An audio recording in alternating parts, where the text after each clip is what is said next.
Ça fait 3 ans que je ne lui ai pas parlé. Je lui ai envoyé un message. Je lui ai dit coucou, chérie, et toi, comment tu vas depuis tout ce temps? Ce serait cool qu'on se revoie. Je suis assez spirituelle et là, je savais vraiment que je devais reprendre contact avec lui. Pendant ma deuxième année post-bac, j'étais dans la classe d'un garçon qui était assez introverti. On n'avait rien en commun, donc pas les mêmes amis, on n'avait pas le même style. Et un jour, on s'est retrouvés à côté en cours d'informatique. Donc moi j'allais souvent au fond de la salle pour faire mon shopping, regarder mes séries et tout. Il s'est mis à côté de moi parce qu'il était souvent au fond de la salle. Et en fait on s'est super bien entendus. On a rigolé, on a capté qu'on était nés la même semaine, qu'on était nés dans la même région.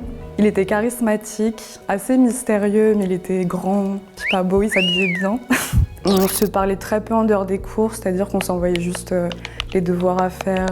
On parlait de projets scolaires, rien de plus, rien de personnel. Mais j'avais un petit crush sur lui au final.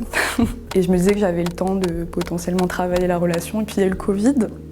Toutes les écoles ont fermé fin mars. On s'est tous brutalement séparés. Il est retourné chez lui, je suis retournée chez moi.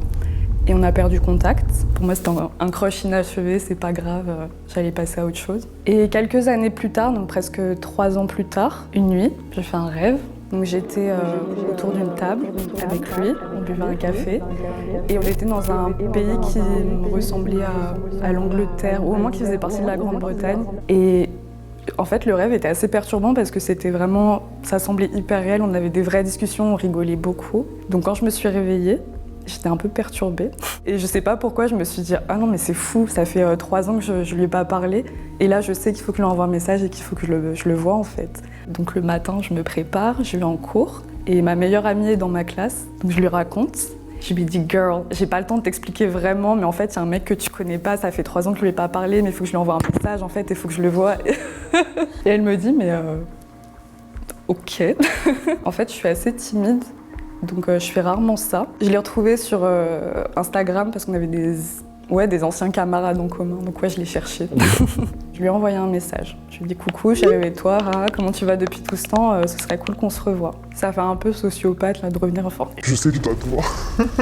Non, en fait, je suis assez spirituelle et je fais confiance à mon intuition. Et là, je savais vraiment que je devais reprendre contact avec lui.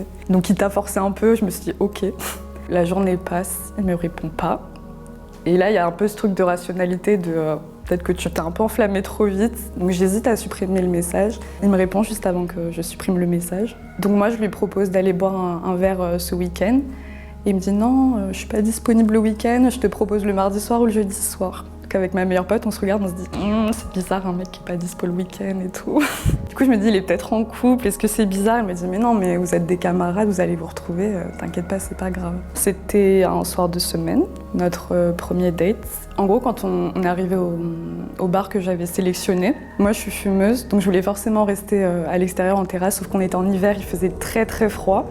Donc j'avais mon petit plaid et tout, et en fait je le vois arriver, je me dis oh, il est trop beau et tout, il a pas changé, mais trop mignon. Et en gros, je lui dis oui, ça te dérange pas qu'on reste dans le froid comme ça? Il me dit non, mais ça va, je viens de revenir d'un an en Irlande, c'est bon, je suis habituée au froid. Et je me dis mais Irlande, Grande-Bretagne et tout. Et je me dis ok, là c'est trop pour être une coïncidence, genre je sais qu'il faut qu'on aille plus loin en fait. Je fais ah ouais, c'est marrant. Mais du coup avant je voulais bien m'assurer qu'il était pas en couple. Je dis pourquoi t'es pas allé le week-end? Et il me dit non mais je fais partie d'un club, etc. Au final on voulait rester quoi, 1 heure, 1 heure et demie pour se raconter ce qui s'était passé pendant les 3 ans, on n'avait pas eu de contact. Et on est resté peut-être, je sais pas, 4 heures au bar. C'était trop mignon, on voyait pas le temps passer, quoi. Quand je suis rentrée chez moi, je me suis dit, mais heureusement que t'as suivi ton instinct, en fait. Et au final, on a refait un date, on a refait un date, on a refait un date. On s'est vus pendant quelques mois et on a décidé d'essayer d'entamer une relation. Ouais, ça va faire 10 mois. C'est hyper marrant, vraiment, on n'a rien à voir.